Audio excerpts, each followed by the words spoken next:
Sir. Hi friends, good evening, members of Indian Arthroscopy Society, our friends from sports medicine community. We have a very important webinar today. It's on orthobiologics in sports medicine. We are lucky to have Professor Elizaveta Kon from Italy with us.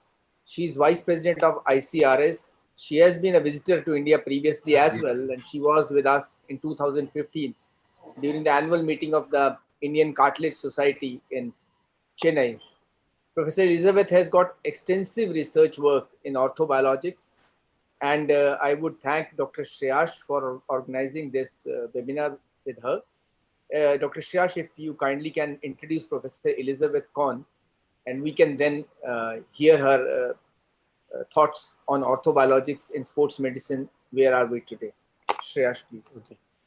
Thank you, IPS, and hello, everyone.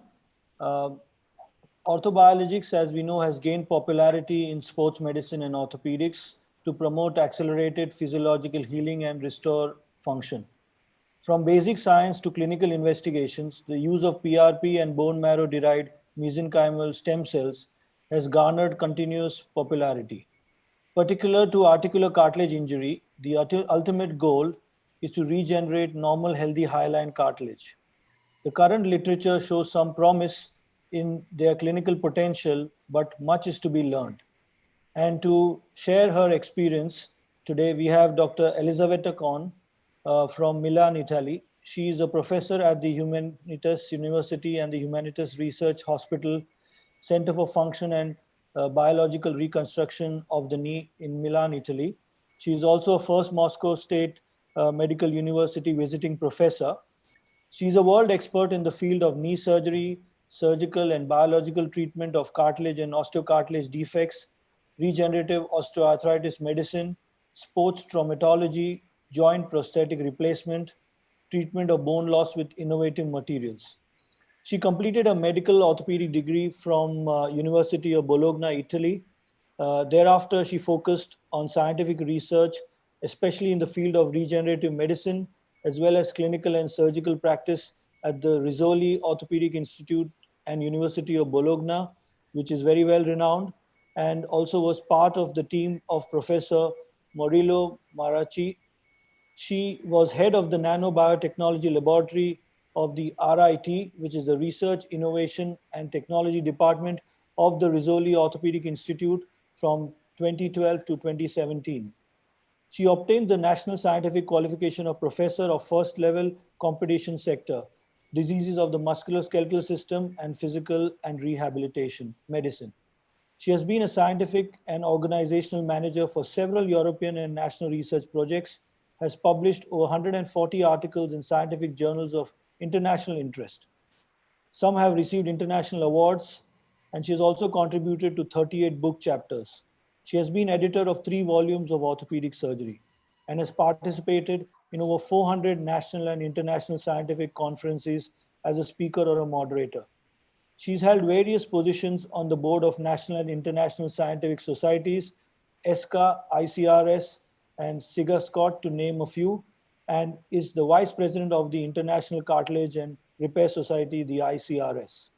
She's also editorial board member of BMC Musculoskeletal Disorders Journal, European Journal of Sports Traumatology, Advances in Orthopedics, Journal of Experimental Orthopedics, to name a few. So overall, she's really very experienced and an apt speaker to give our talk on orthobiologics in sports medicine. Where are we today? I would now invite Professor Elizaveta Kon to please share a presentation and deliver the talk. Thank you. Thank you very much. It's a great pleasure to talk to you. I would prefer to be in India live, but unfortunately it's not possible. I hope really all this COVID story will finish very soon, and I really would love to say to all the Indian doctors and all to the Indian people that I really wish them to go over with this as soon as possible. So yeah, please share your presentation. presentation. Try to share my screen, yeah, and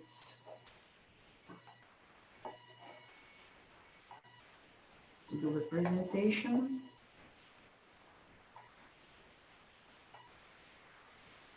Okay, do you see my screen? Is okay? Perfect, perfect. Thank you. Okay. We are talking about, I was asked to talk about orthobiologics, especially focusing on the osteoarthritis, which is most, I'm a knee surgeon, so this is most of my topic, knee surgery, so it will be more general, but will be mostly focused on the knee osteoarthritis. So when we are talking about the orthobiologics and biologic injectable therapies, especially about the injectables, we are the first thing we have to do, we have to think about of what we are going to treat in what is a real problem of this person, and to do the very, very accurate diagnosis. Because the first thing which we are always thinking of treating is a knee pain, because mostly we don't know how to treat osteoarthritis. Because osteoarthritis, I think it's a lot of different diseases put inside the same big box of osteoarthritis. Sometimes we don't even know to distinguish them, so it's very important also to understand what we're talking about.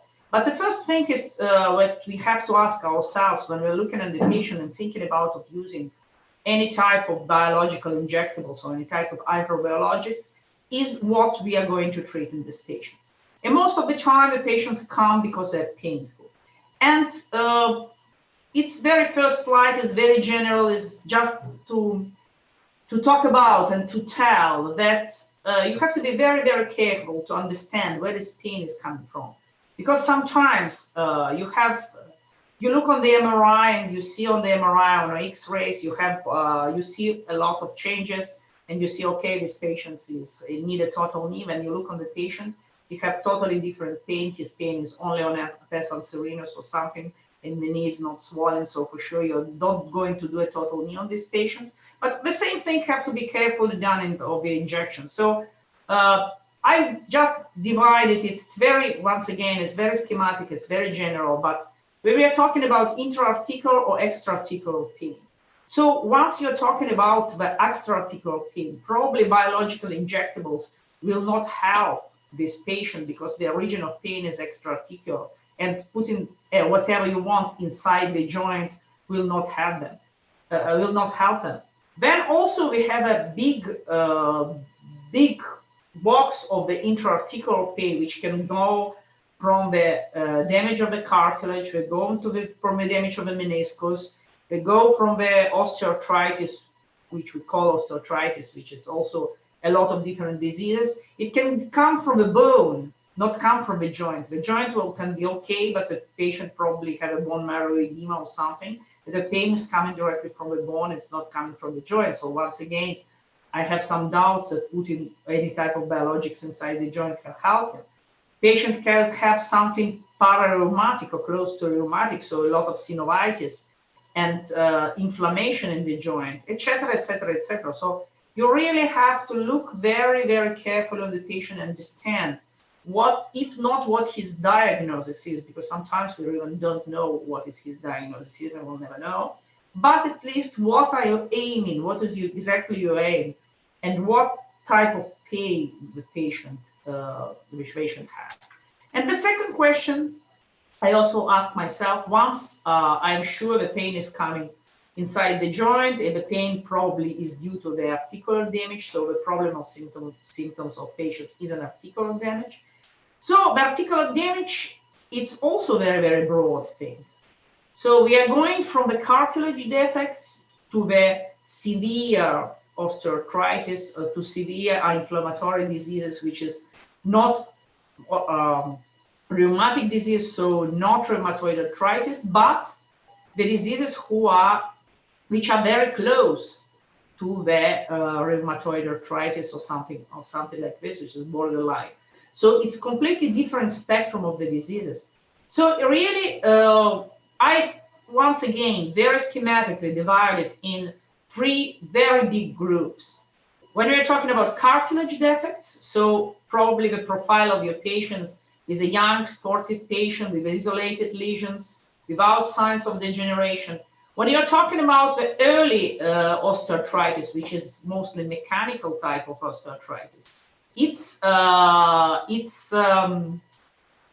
we are talking about the disease, which is the disease of middle-aged patients. Patients can probably have done a lot of surgery before and have done meniscectomy, ICL reconstruction, and so on. And anti-inflammatory disease or severe arthritis, they are once again totally different story, maybe related to the inflammatory pattern, related to the age, or related to a lot of other things. So when we are talking about the cartilage defects, and we are talking about the orthobiologics. Orthobiologics is really something which is perfectly, it's difficult to say perfectly for anything, but it's pretty well established, the pathway or treatment of the cartilage and osteochondral defects in the young, these patients.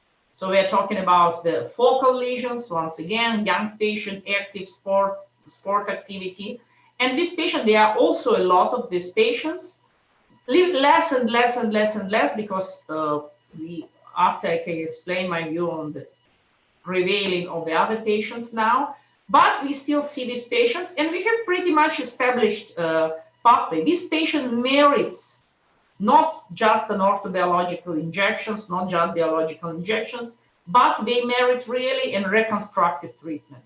So the cartilage and osteochondral lesions, if they are not small, if they are going small and they are still partial, you can do conservative treatment. You can think about some sort of the injectable treatments in this. But when you have a full thickness, rather big lesion, you really have to think about the surgery, have to think about the reconstruction of the surgery, which can be go for osteochondral transplantation, also reparative technique like microfracturing or drilling. But coming up to the big group of the biomaterials, which is not our topic today, but they are rather well established now in the use or treatment of cartilage and osteochondral defects in young people. But we see young people with cartilage defect less and less, but prevalent, at least in my practice, I have a really big amount of these patients. These patients, I asked myself why we are seeing so many of these type of patients. And my answer was that at the end, we really abused on meniscectomy in last 30, 40 years. From the beginning of the arthroscopic surgery, meniscectomy becomes one of the most performed orthopedic operation in the world. And the sort of these patients, they are really more and more and more, because the also aged population, middle-aged population, but also aging population, is becoming more and more sport active.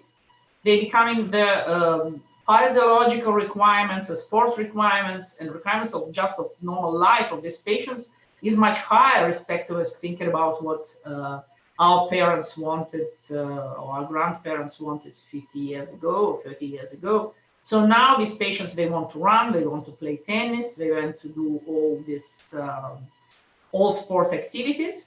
And most of the time they get previous meniscectomy, a lot of time ago and not a lot of time ago. Sometimes a lot of them ICL reconstruction, they were younger. And now they arrive to this middle age with a lot of changes in the joint. So normally they have multiple cartilage lesions, you have changes, osteoarthritis changes. And so it's really something that that makes their life rather difficult, but they are relatively young and their osteoarthritis is mild. So it's really not good candidates for the total knee or uni knee, especially because these patients want to continue their sport activity, which will be difficult with prosthetic and reconstruction. So most of the time, the sort of this patient, at least, I don't know what is happening in India, but at least in Italy, most of the time these patients had meniscectomy, ICL reconstruction like 20 years ago. They start feeling they were running marathons or doing something really highly demanding, and then they start feeling some pain in their knee, and knee starts swelling, and then they go to the first orthopedic surgeon they met, and they said, you have a meniscal injury and you have some cartilage injury, so we do arthroscopy and you will be okay. the patient do arthroscopy and we will clean your joint, is okay. Patient in the best way is better for a couple of years, and then it's worse once again. In the worst solution, he is worse from the beginning. So he go to another orthopedic surgeon, and our orthopedic surgeon propose him arthroscopy once again. And so I have a lot of these patients that sometimes arrive to make practice. They have done 3, 4, 5 arthroscopies after the main surgery. And they're really desperate. They want to do, and they have done hyaluronic acid injections, and they have done a lot of things. So sometimes this patient, for my opinion, is an ideal candidate for the biological treatment. So what is the possibilities for biological treatment? If you think about surgery in this type of patients, or a little bit younger, about 40 years old, 50 years old patients. So you start, if you think about the complex biological, you have to think about complex biological reconstruction. Because for my strong opinion, arthroscopies, arthroscopic lavages, and even worse, again, meniscectomies on the degenerative meniscus, they make them only worse. So in this case, you have, if you touch this joint, if you go to do surgery on this joint, you have to go for complex biological reconstruction. You have to be ready to do something which can regenerate the knee of these patients. And most of the time, you have to think about a knee at all. You have to think about osteotomy. You have to think about the meniscal transplantation most of the time, or the use of a chondral or osteochondral reconstruction, scaffolds, and so on. So it's really highly demanding operations, and you reserve it to really younger people with some osteoarthritic changes, but rather younger age, like not normally more than 40, 50 years old. And also patients who are very active are really, and really painful, patients who are really have strong limitations in their daily life activity. If not, the rest of the patients have a lot, we use a lot all the types of orthobiologic injections. By orthobiologic injections, we mean, first of all, obviously PRP, which is the most and simplest thing we can use when you have a bone marrow concentrate of adipose tissue, and you can have also cultivated stem cells product. So let's start talking about PRP.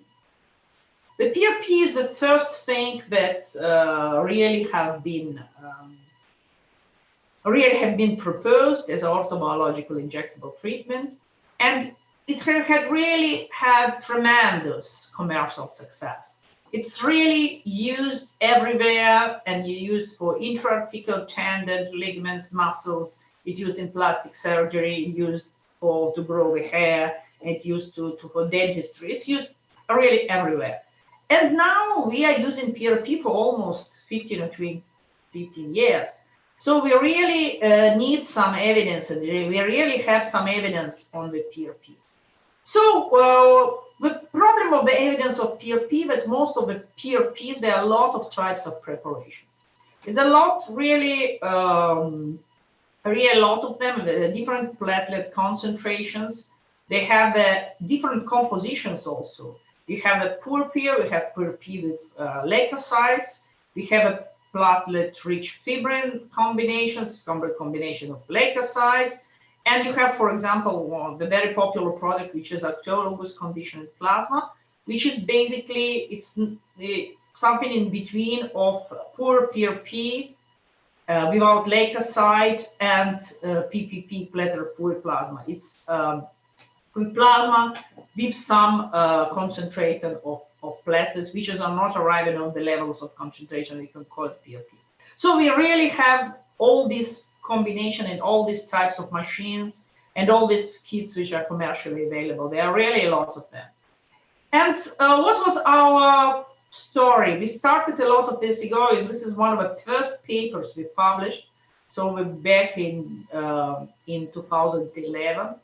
The first one we published in 2009. So it's almost, more than 10 years of experience, almost 15 years of experience.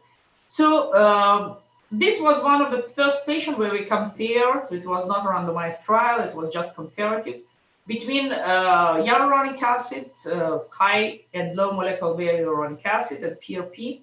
And we find that the results were strongly age-related, and they're strongly related to the degree of the degeneration of the joint. So lower age of the patient was, and lower was the degree of degeneration of the joint, better was the result in these patients. And especially the result was more long-lasting. And we didn't find any difference of patient improvement in the older patient, in the elder patients, and also in severe osteoarthritis in this study. When we have done a lot of work, and we've done one of the biggest, even till now, one of the biggest randomized control trials and we, in the randomized control trial, we did not find any superiority between PRP versus hyaluronic acid. If not, the reintervention rate after 2 years, and tendency to the longer duration of the PRP. But in reality, in the randomized control trial, there are really no difference. So it's our experience, and I think it's really very important why it was so big difference between the randomized control blind trial and it was and between the just comparative trial, because a PRP, especially 10 years ago, 15 years ago, it was a new treatment. And all the patients were strongly willing to get a new fashionable treatment and not hyaluronic acid. And so the strong commitment and the strong placebo effect is for sure present for all the new treatments. Will be PRP, it will be stem cells, whatever it is. It will for sure give us a very, very strong placebo effect. But what's about the evidence? So now it's 15 years, 10 years from the first paper passed. And we really have a lot of study. I don't think that we have never been so many evidence in orthopedic surgery on something which we have this evidence on PRP, because in PRP have big amounts of trials. This is the most recent meta-analysis of 34 randomized control trials, only randomized control trials, and have been done by Giuseppe Filardo and his group in Rizzoli, my previous group. And they get a meta-analysis of all this data, of all these trials. And the conclusion was, let's start with placebo. A lot of trials have been done PRP against placebo. And definitely we have a good level of evidence that PRP is overperformed placebo. The second question about steroids. There are less trials on the steroids. Steroids have quicker effect and stronger short-term anti-inflammatory effect than PRP.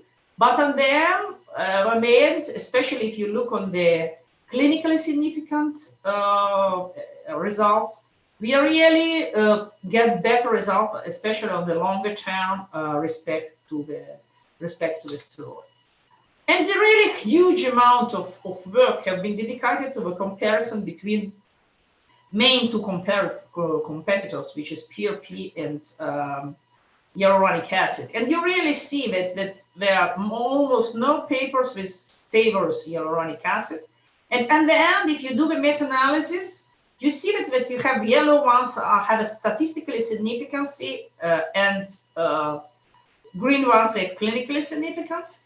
There is really good level of evidence that PRP have longer lasting effect than hyaluronic acid, and really overperform also hyaluronic acid. So now it's clearly coming, and we have evidence to say.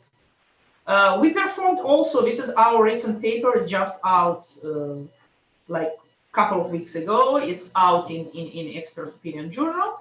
And here we put together the rather nice group of experts on the PRP world, coming from Brian Cole, Jazan Dragoo, Giuseppe Filardo, Lisa Fortier, Scott Rodeo, Michael Sanchez. So we really had a very nice group. And we looked at a synopsis. This is a synopsis of all the meta-analysis.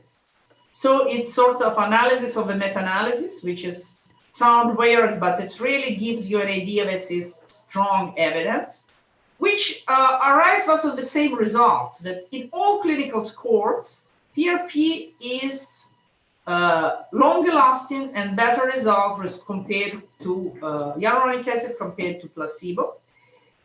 For sure, it's a great interproduct viability. That's why it's difficult to compare. There are no studies comparing different types of PRP, or very few of them. And we really need a clarity in this world. We don't need additional data, but we really need a clarity, and we need a classification system. So we worked a lot in the group, and we proposed the classification system. The new one, there are several proposed. This is a rather simple classification system. So if you publish on PRP, I invite you strongly to use this classification system. It's very simple. It's done with 6 numbers. And the numbers stays for the basal concentration of the platelets in blood, platelet concentration in PRP, presence or absence of red blood cells, presence of white blood cells, necessity of the activation of additional calcium phosphate. So it's rather easy number. So just to make an example, so if you do your PRP with the blood with a mean concentration of 150 platelets, and to reach the concentration of the 430,000 of platelets, so it gives you 4, here it gives you 1. The presence of red cells, some traces of red cells, no leukocytes, and activated with thrombin, you will get this code on there. And this will clearly indicate you what type of PRP you have. So it's really can be helpful to understand for the future publication to uniform our knowledge on the PRP. So this was about PRP. Let's go inside the fascinated world of the mesenchymal cells, which is all this for years have been really a dream for the treatment of any type of musculoskeletal disorders, especially of the type of the osteoarthritis. So what we are talking about, the first thing, I think most of you just know it, but just to sum it up. First thing we're talking about the MMSCs, we are talking about the mesenchymal stem cells. We are not talking about the hypopoietic line, which is completely different line, but we are talking about the mesenchymal stem cell line, which you can find almost in all the tissues, but most rich tissues are bone marrow and fat. So mostly of the extraction of these cells are performed from the bone marrow, especially from the iliac crest, which is more rich of the red bone marrow, or from the fat tissue. So the stem cell, the mesenchymal stem cells, is rather well-defined cells. There's still some discussions about the biological scientists, but in reality, we really know what cell it is. We have a precise password you can characterize the cells. And most of the time when it started, all the biological investigation is done on the expanded cells. What does it mean? So you harvest your bone marrow, you harvest your fat, anyway. Then you do the centrifugation, a separation of the cell fracture. Here are all different cells, not only mesenchymal, we have hematopoietic, you have all the cellular component. Then you have make a separation, and then you isolate the cells, and then you multiplicate the cells in vitro and implant them. So this is the pathway which have been defined as a drug pathway to expanded cells. What we are doing normally in our operating room, we just harvest in the tissue, concentrate or separate the tissue. It can be different types of separation and concentration of the cell fracture, and then go directly to the implantation without doing all the lab passages. So everything is done in the operating room. And it's minimally manipulated, but you have much more heterogeneous composition, because coming from this passage to this passage, you're coming from 1,000 cells to millions of cells when you expand them. Here you stay with the number of cells you harvest. So it's really, you can concentrate them, but you really can't expand them. So you have not a big number of cells. So why? Why it happened? Why? Because expanded stem cells, at least in Asia, it's a bit different regulatory system. Then after we can discuss about this. But in Europe and in United States, expanded cells from the 2010 very stable. In reality, from 2005, but really it have become applicable on the beginning, 2010, 2012. They have been considered drugs.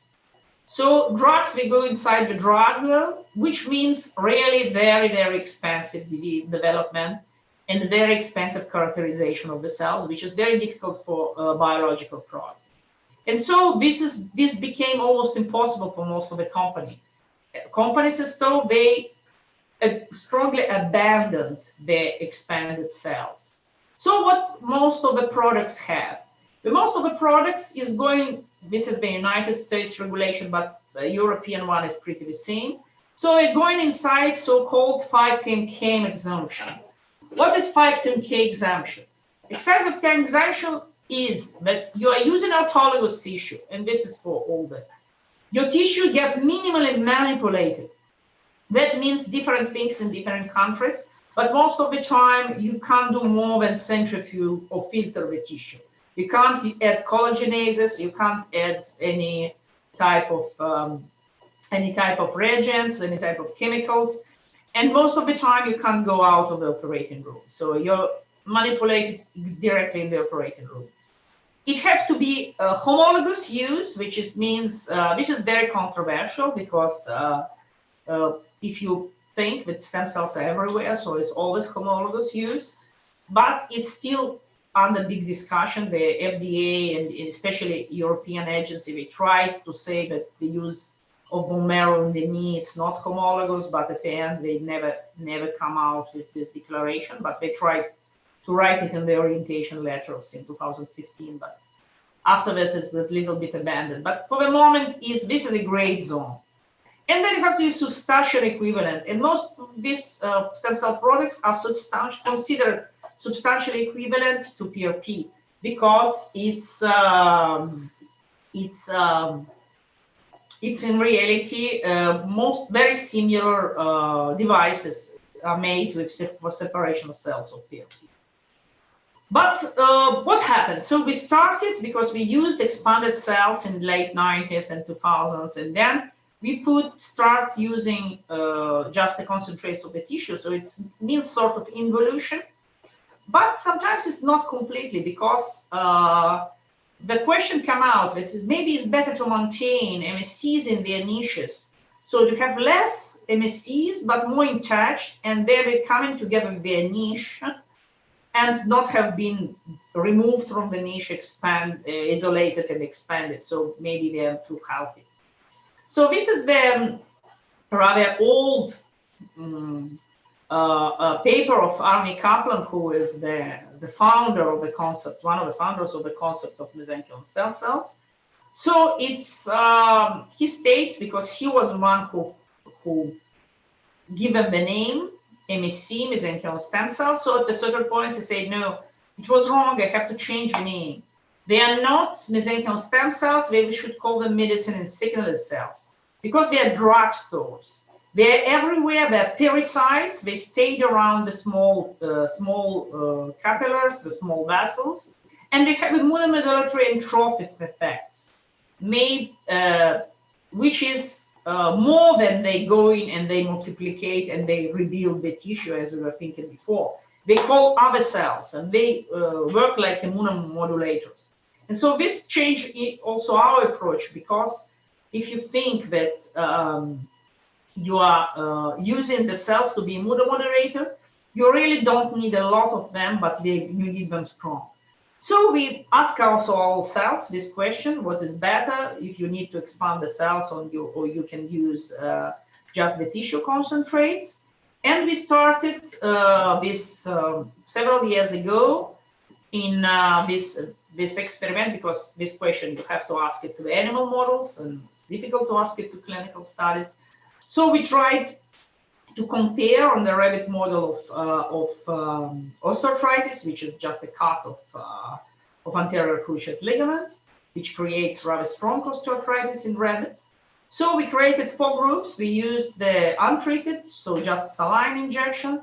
Then we used expanded cells from fat. Then we used a stromal vascular fracture, which means the cells which were treated with collagenase, just isolated from, not expanded by isolated. And then we used just the technique which is available in the clinical practice, which is microfragmented adipose tissue. The tissue just undergo just a mechanical separation and filtration.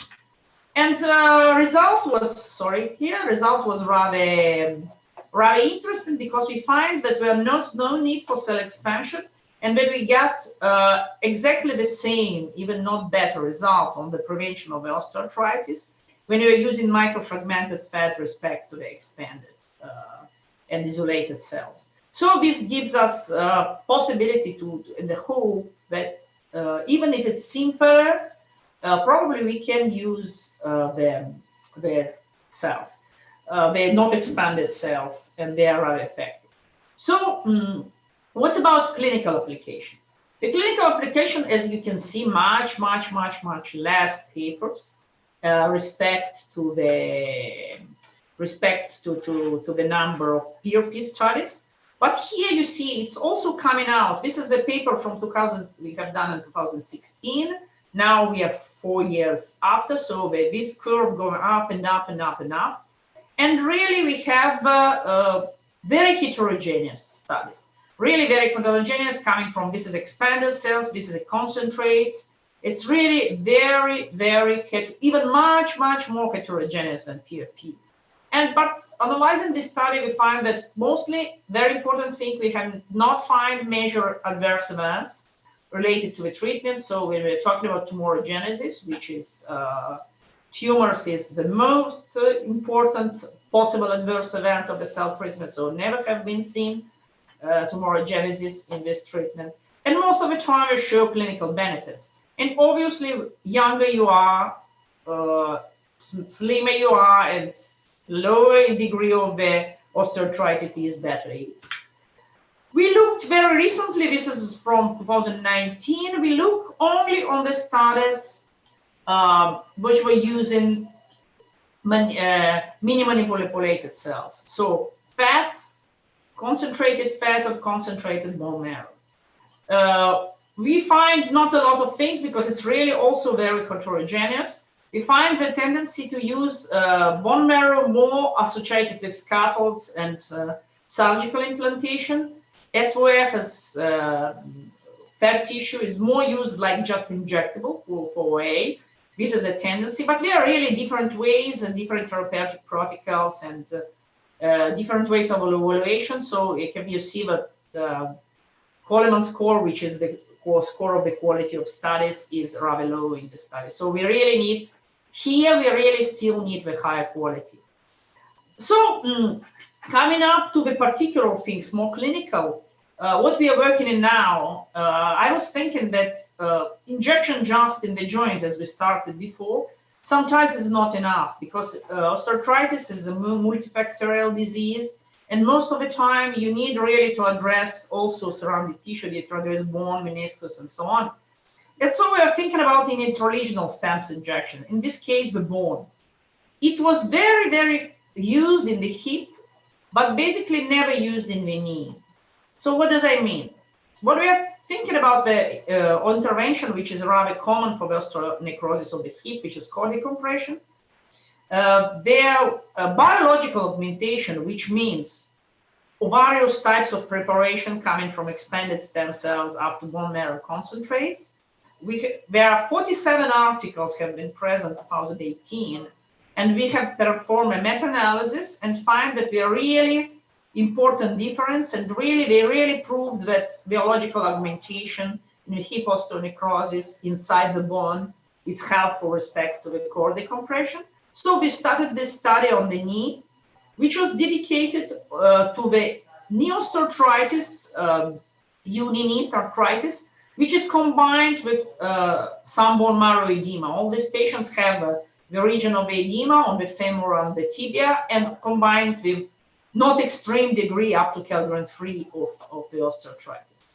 And we were performing the concentration of bone marrow from the iliac crest and from the tibia, and performing the intraosseous injection in the femur and in the tibia, and also combined with injection inside the joint. This is the most updated. Now we have a looking on these patients on 2 years. We have done 30 patients, 20. This is analysis of 21 patients. They completed 1 year follow-up, but now they are almost on 2 years of follow-up. And they patients were really reacting very well. There are 2 patients who failed between 6 and 12 months, so they required total knee or uni, some additional treatment. But if you look, most of the patients maintain their good results, which is rather high scores on 12 months, median scores, and rather good improvement. They improved of 3 months and they maintain the improvement up to 12 months. So they are really rather, most of these patients, a lot of these patients have been the patients I showed you before. So the previous meniscectomy, middle age, because you see the middle age is 55 years. So this patient would be candidates for uni, but they are too young or too active for give them the uni. And so we try to treat them in this way. This is an example. This is a very sportive guy, 50 years old, a former professional sportsman. And he started with rather no meniscus. You see, her previous meniscectomy on the lateral compartment, which is not a very good prognosis. And we perform this treatment inside the bone and inside the joint, and you can see very good resolution of the bone edema, and the patient is very happy. And we also find, we looked on our all MRI scores, and the find is really the edema reduced in the statistically significant way in all the 21 patients. The possibility we are using now is not using concentrated to even make it even easier, but using just a smart harvester. Probably you have it available in India. I'm sure I have it. I saw it 2015 when I came. Maybe first time I saw this device, it was in India.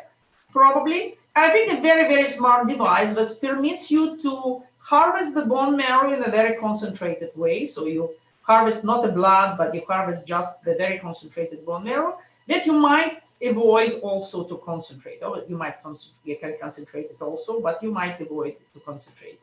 And now we are working on the basic science paper, trying to together with Laura Di Girolamo group, trying to compare the bone marrow which have been concentrated and have been just smartly harvested, trying to understand if we really can switch from one to another. But that's just to conclude. I wanted to make, some small consideration on the orthobiologics in general. So we're more and more becoming popular. I don't know in India, but I'm sure also in India, everywhere. There are a huge amount of products on orthobiologics. And we have regular shortcuts. We have also a very strong commercial on the media advertising. There are people promising miracles, promising really incredible results, and a lot of literature absolutely not based on the scientific data. Even the scientific data encouraging, but promising miracles to the patients is really, I think it's really, really bad. And this was nice investigation have been done of this American group. They come 2016 to our CSAM meeting, to ANA meeting, and they look on all the companies who were selling biologics, orthobiologics, and they looked what is behind this orthobiological products. And I find that they found 16 orthobiological products, but we find the levels of evidence were really very, very low. And all these papers were presented was really, really very commercially biased. So conflicts of interest was not disclosed or disclosed positive. So it's really, very commercial biased. And if you see, most of the product was no publication at all and no scientific basis of 65%. So basically, 2/3 of the papers were low-level evidence, and of the projects were commercially available. So we really we have really a lot of possibilities to take a product which have absolutely no scientific evidence if we don't ask for it. So we were asking to write a commentary on this paper, and what we think and what I really think, so this is now is a time to redefine the rules of the game, and this gold rush for biologics, commercial rush for biologics, can produce dangerous effect on physicians and on patients, and especially on authorities, because at a certain moment authorities will get bothered about all this advertising of the stem cell therapies, and will do something to close them on reimbursement and so on. So it's really dangerous game, and what I always ask is we have to redefine the rules of this game, and so we really have to be careful what we're using and what we are injecting, and how many science is the kind of any concrete product we are bringing to our patients. And for sure, we need to understand, next 20 years, I think, will be dedicated to understanding of the indications on the profiling of the patient. So to know if the patient will benefit or will not benefit on this treatment, and what exactly treatment we have to use. And for this, I finished, and thank you really for your attention, and hope, looking forward to the discussion. Great. Thank you very much, Elizaveta, for sharing your experience and the evidence. A very informative talk. And IPS, do we have any questions? Wonderful talk, actually. Yeah. So if you can initiate discussions, I'm looking into the chat box and getting. Okay. So Elizaveta, I mean, you've clearly outlined that as far as PRP goes, if it is a platelet-rich plasma, then it helps in tendons, whereas for cartilage, we need a platelet-poor plasma.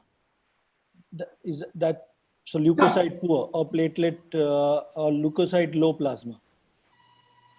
Sorry, can you repeat once again? So as far as cartilage treatment goes with the use of PRP, you need a leukocyte poor concentration of PRP. Is that correct? No, not exactly. Not exactly. Because, now, for example, the new products coming out on the market with a high concentration of leukocytes, but the leukocytes have been addressed to produce an anti-inflammatory factor. So it depends also on numbers of leukocytes and types of leukocytes. Right. But for sure, if you just take basic products, very basic products, better have low leukocytes concentration. So if it's not sophisticated products where leukocytes have been moved and elaborated and so addressed for the anti-inflammatory activities, I prefer having less leukocytes. Sure. Now, obviously, the preparation varies, and there are some institutes both in India and abroad who have a indigenous preparation of PRP. Now, just from a general orthopedic and sports medicine practitioner point of view, I'm sure you're aware that in India, we have kind of two broad preparations. One is the ACP and the other is the Tricell. Now, the Tricell PRP also has the ability to modify the concentration of platelets and leukocytes. So, it comes in 3 different forms. And vis-a-vis, the ACP also has come out with the Angel system, which has a similar function. So from a simple understanding point of view, for a clinician who's not as experienced and not that much into PRP preparation and composition, what would you suggest for a cartilage problem? Out of these 2 commercial available products, in terms of the composition, what closely matches to something which would benefit to the patient? I know the Angel. I don't know another system. I know the RCP, and I'm using RCP and using Angel also. The first thing that I advise to do for any commercial system, because I'm showing here it's like 20 of them, in Italy even more. And the first thing that I advise to do is to look what studies have been performed, because sometimes I don't know, once again, I don't know the second system you mentioned, so absolutely no comments on it, so I have no idea. But what you have to be very careful, modulating systems like Angel, sort of Angel system, that if it really modulates what you ask them to modulate. Because sometimes we perform not on Angel, we perform on other type of system that I don't want to name, and we find out that the modulation was so big range of the modulation of these leukocytes or red cells or white cells. So at the end, it was never what they promised. You know, it was never corresponding. So sometimes the system, they say, okay, you can modulate. In reality, it's not that much model. So it's very important to see how much investigations they have performed on their product. So this product is really what is said. Okay. RCP is the most simple product, cost less than all the others, and they have rather good clinical experience with RCP. And for sure, as just only clinical experience, because I was using for all my studies in Rizzoli, we was using very high concentrated, high leukocytes and high platelet concentrated products, because you have to understand one thing. If you want high concentration of platelets, you can't get rid of leukocytes because they're staying together, they're staying close. You can't separate them. If not, very sophisticated systems. Like sort of plasmapheresis. Angel is one of the most sophisticated we have on the market. And it not separates completely leukocytes. If you say to Angel, I don't want leukocytes at all, but I have want a lot of platelets, we will not give it to you. But Angel says this to you, but you can have this and this. You can't have, millions of platelets and no leukocytes because they stay in the same fraction. So you have to choose. It's always some sort of mediator. So I was using I was sacrificing high leukocytes plus high platelets, having to have high platelets because I was convinced from the beginning that you need a lot of platelets. Now I'm switching to using less concentrated product from a clinical point of view. I find there was no difference and it was less adverse events in patients with less concentrated products, and clinical effect was almost the same. So most of the time I am using the leukocyte products, even if they are not that much concentrated. If you have a possibility to use a system like Angel, modulated system, if it works, it's ideal. You can ask you whatever you want. So say, okay, for the knee, I want as much possible of platelets and as less possible of leukocytes. And you get something in between, but you get a good product most of the time. The problem of Angel, at least in Europe, that it costs much, much more. And obviously, that not all the patient can permit it. Sure. So for cartilage, most of the time. But I think it's the difference. It's not stays that much in the product you use, but in the patient. Sure. Please. Now, just correct me if I'm wrong, Elizaveta, that for cartilage, is it true that we have to prefer the Angel over the ACP, whereas for tendons, we prefer a ACP over an Angel? I would theoretically always prefer Angel if it not cost more. Okay. Because on Angel you can do both. Yes, I understand. Because theoretically you want leukocytes, in tendons, and you don't want them in correct. That is what my point was. Perfect. But in reality, I am, clinically, I am rather fine with use of ICP because, the cost effectiveness is really also to consider for the patients. Not all of the patients can pay a lot of money for. Prof, I've got a question. Yes, yeah. Please. Question. Do you have any experience in in early degenerative rotator cuff disease? What is your experience and evidence? In highly degenerated, so in early degenerative cuff disease. No, unfortunately, I'm not a shoulder surgeon, so I am not treating shoulder. No, so that's why. If you have any experience or evidence, I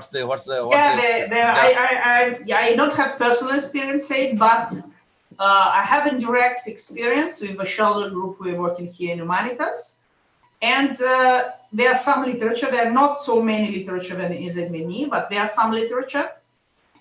And especially the literature is most of the time is concentrated on the use of, now it's, we are trying all to use it intratendinously. Yes. Trying under the ultrasound wide guidance to put the PRP inside the supraspinatus tendon, or anyway to try to target the treatment to the degenerated tendon or to the inflamed tendon, not only directly inside the joint. This is the last tendency of the shoulder, what I see on the shoulder surgery, and it works pretty well because the PRP have for sure anti-inflammatory activity. So what we are trying to find also in the shoulder, because shoulder is even more painful than the knee, but he has some trophic effect also on the tendon. So all those tendencies of the papers and evidence, we're trying to use this as much as possible for also for to prevent the recidives and to prevent the tendon ulterior tendon regeneration. With this context, I will just ask you, Vas, because you are talking of your tendon problems. What is your experience and recommendation on patellar tendinitis? And supposing your tennis players, because after the Nadal's intertendinous PRP injection, people who are thinking is going to work. What's your experience on take on that?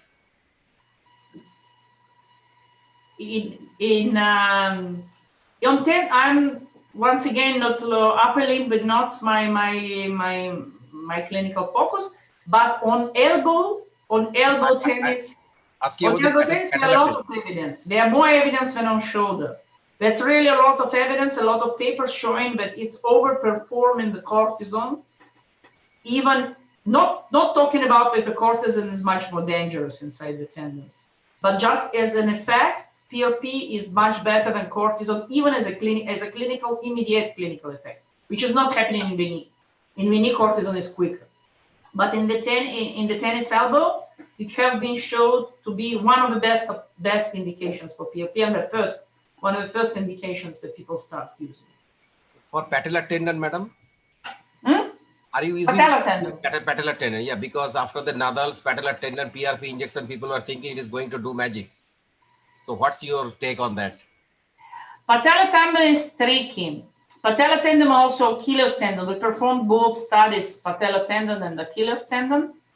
We performed one multi-center study, very long one, randomized. We were comparing platelet-rich, platelet-poor PRP and just dry needling. It was different groups. It was Lars Ingebretsen from Norway. There was Alex Scott. There was Rob Laprade. It was a big multi-center study, not the high number of patients, but like a number of centers. And in this study, we failed to find the difference. This was very, very disappointing. There was no difference even between the dry needling. So that's why in the previous study, we find, especially, we find that also, this is my clinical experience, for the patellar tendon, which I treat a lot, the most nicest effects are on the refractory disease. So the patients who have been just treated with all the physical therapy, they have, really chronic problems. This really works. This really works. When you put together inside all the patients with the first episode of tendinitis, which is more inflammatory, sometimes they heal also without a PRP. So in my practice, I'm reserving PRP treatment, injectable treatment, to the refractory cases. So the patients who just failed, and all this combined with the physical training program. All this, because if you don't combine with physical therapy and also a physical training program, they don't heal.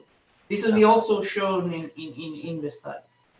Is it also true that if a patient has had previous steroid or hyaluronic acid injections and then you give PRP, the efficacy of PRP is lower? No, I don't think so. Okay. I don't think so, because the patients, I don't, at least nobody never did this study. Okay. This is rather difficult to do, but should be interesting.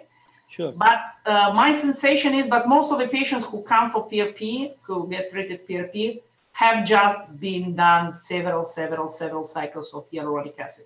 And it's always the same story. They say, because it was working first, and then on once, so it done it every 6 months, and after 5 years, now it's water.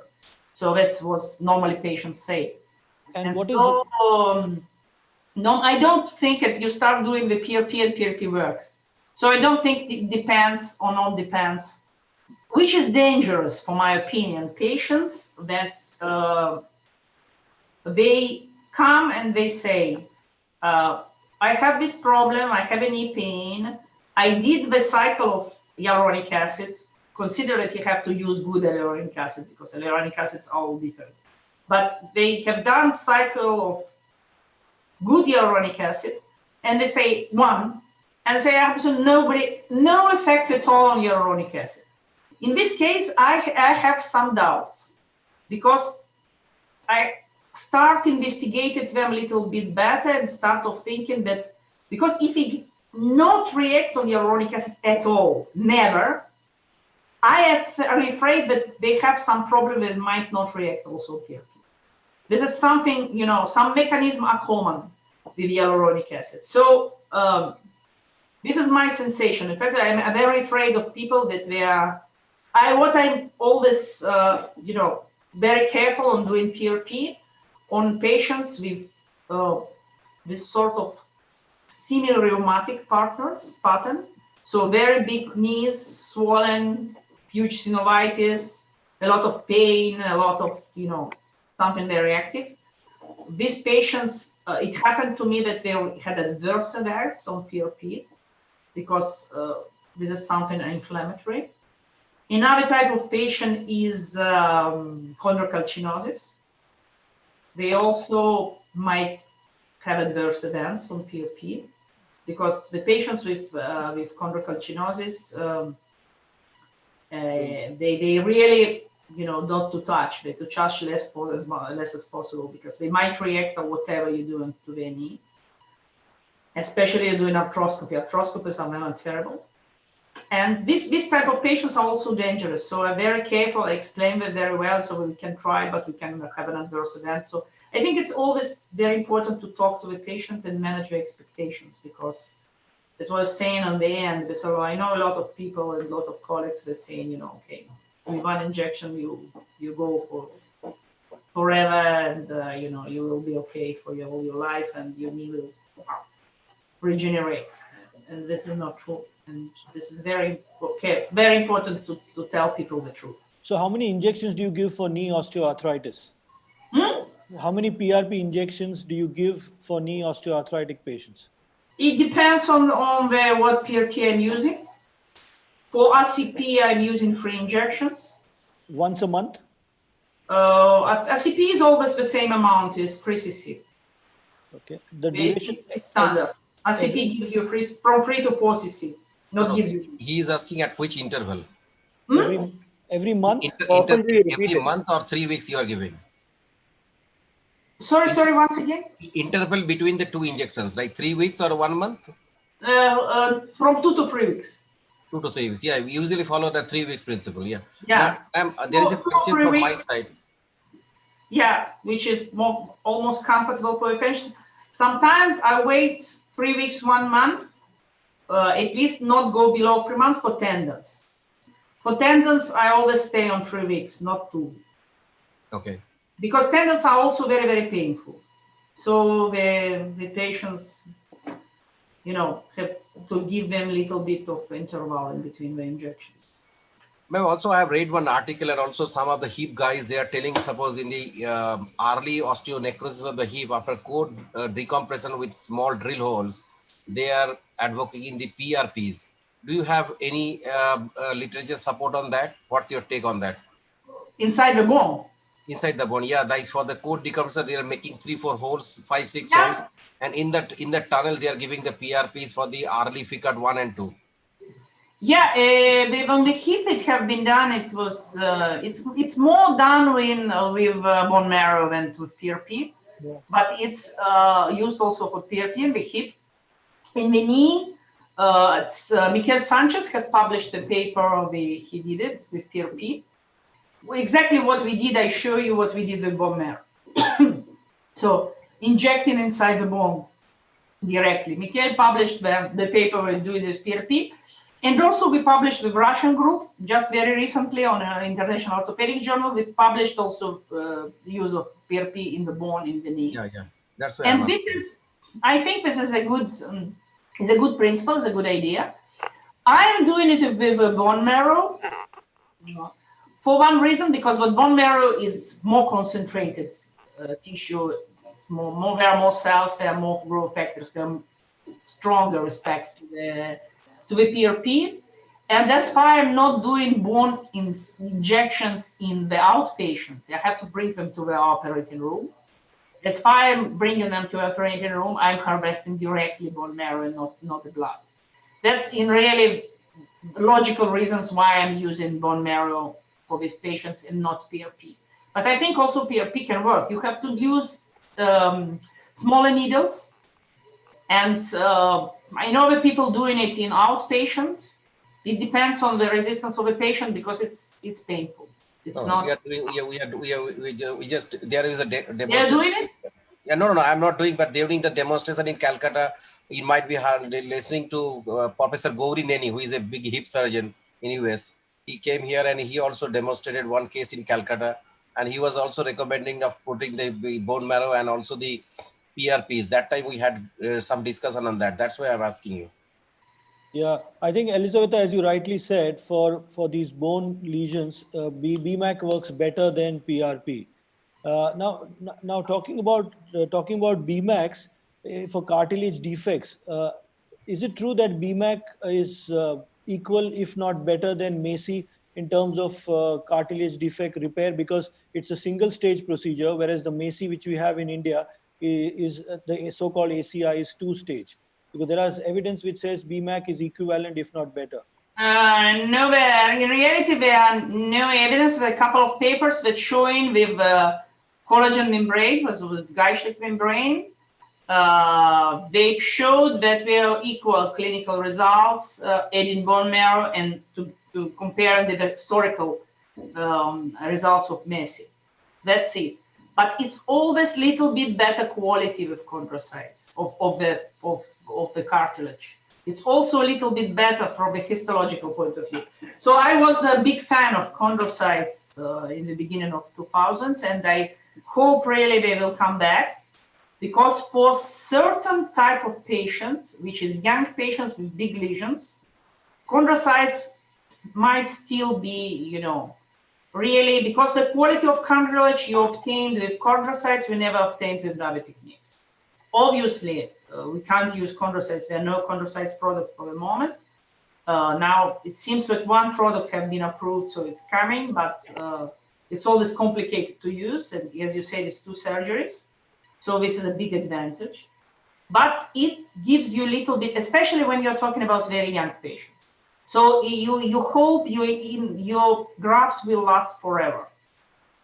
If you're aiming that your graft, 20 years old guy, big lesion, great potential for healing, I think if I have a choice, I would invest in chondrocytes. So to think, if it's a chondral lesion, if it's an osteochondral lesion, it's a different story. But in the chondral lesion, I would invest in chondrocytes and say, okay, I would like to think that in the future, the guys, now I'm seeing the patients we done chondrocytes 20 years ago, and they still have nice cartilage after 20 years. So it's never like normal cartilage. It's never completely normal, but it's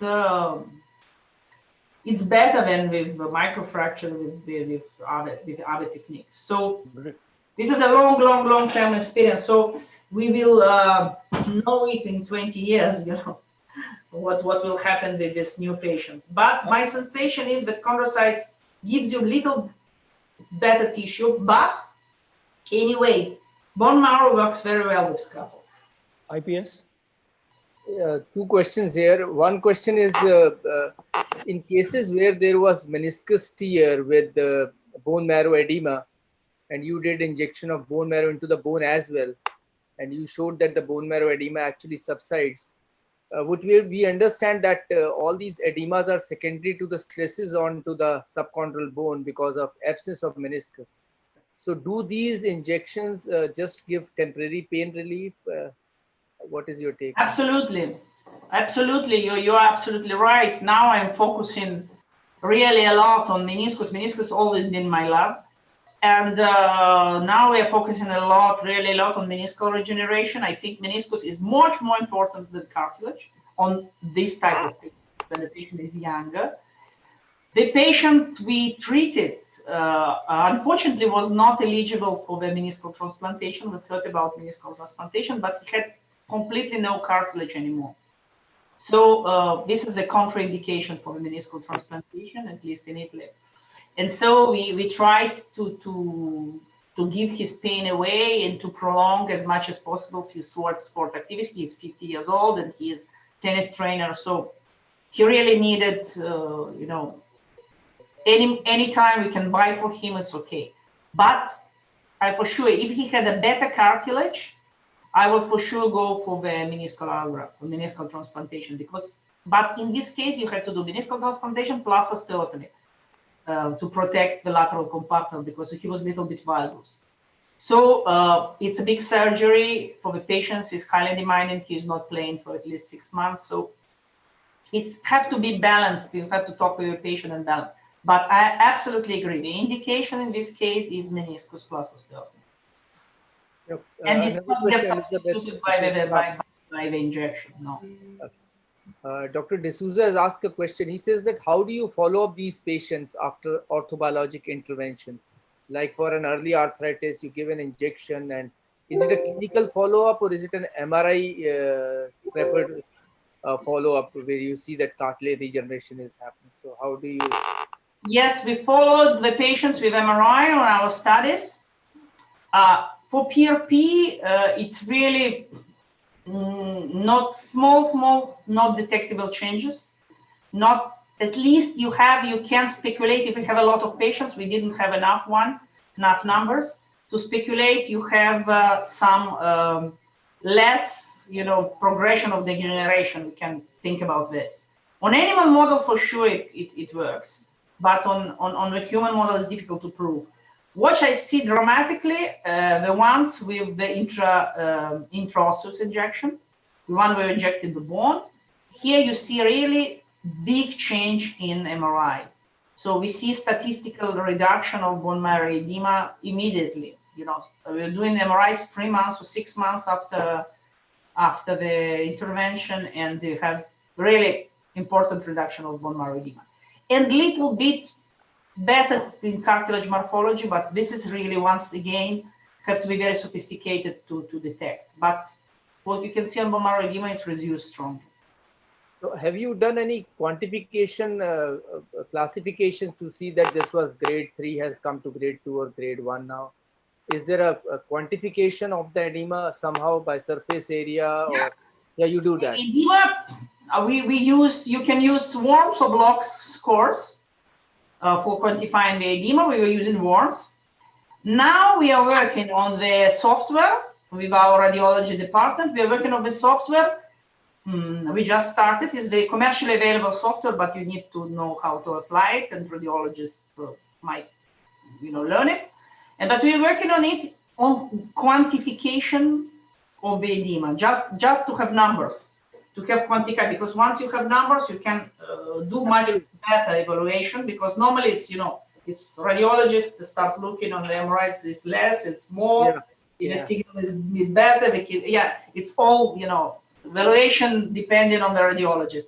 Now we are trying to create something more objective. And our radiologists were very positive. I still have to see the results. They do segmentation, so very complicated things. Absolutely. And they were very positive, and they say that, and we give them all our patients on the baseline with bone marrow edema, and we'll see what will happen. I hope in September to see some results. Another question on the chat box is that though you're not a shoulder surgeon, but you have done extensive analysis of orthobiologics, is there any role of PRP in adhesive capsulitis?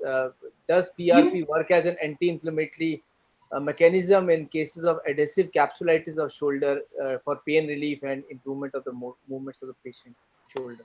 Sorry, can you repeat in what lesion? Adhesive capsulitis, like periarthritis. Ah, okay, capsulitis. Adhesive capsulitis. Yeah. Over the shoulder, essentially, yeah. There one paper, I think, only on adhesive capsulitis. It's not comparative, so they give some hope in the adhesive capsulitis, but it's really very biased because adhesive capsulitis is strongly related to the physical therapy program and the compliance of patients to the physical therapy and psychological program. So adhesive capsulitis is at least our shoulder partners. All this point now, we started a big work with them together because they find a huge number of adhesive capsulitis in COVID patients. So the patients have been in the hospital for COVID, and especially the patients who've been in intensive therapy. They have an enormous increase of the adhesive capsulitis, much and the ossifications, especially on the shoulder and more than the hip, which you will expect the hip and at the end is the shoulder. So it's really adhesive capsulitis is really so multifactorial disease, for my opinion, that I'm not very positive on the use of PRP for this. I say there's some literature of it, and literature is positive, but I always get this sensation that is really something difficult to get rid of with just an injection of PRP. This is the last question on the chat box. Do you recommend doing orthobiologic treatment in patients who already had some cartilage procedure like OATS as a follow-up? Why not? Not immediately after surgery. Yeah, but later.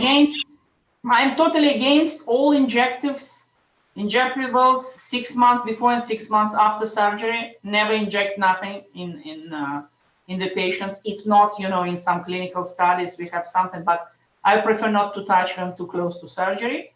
But there are a lot of people who are insisting on the biological augmentation post-surgery, which makes perfectly sense for me. Once again, I am not doing very close to surgery because I'm afraid of infection. That's the main reason.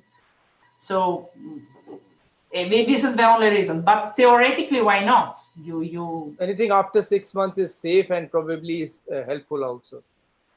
Yeah, 6 months. I think it's more safe. Depend on what the situation of the patient's knee. And I'm crazy about sterility, so I am doing really.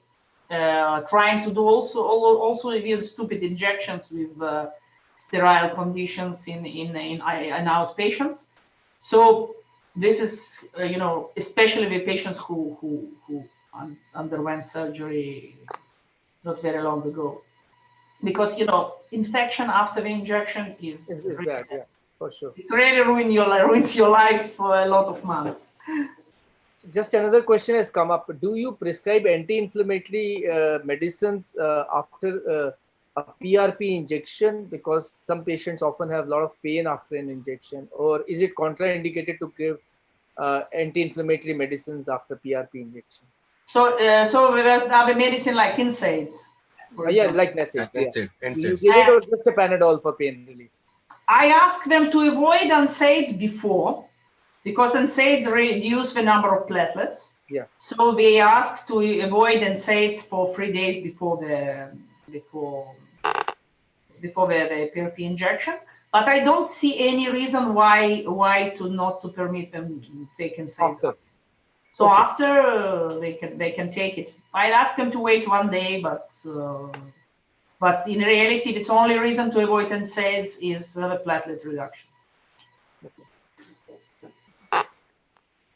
So Shreyash, I don't know more questions. I think yes, we are already done through, and me, Dr. Samanta from Calcutta, really we are thankful. We are really honored.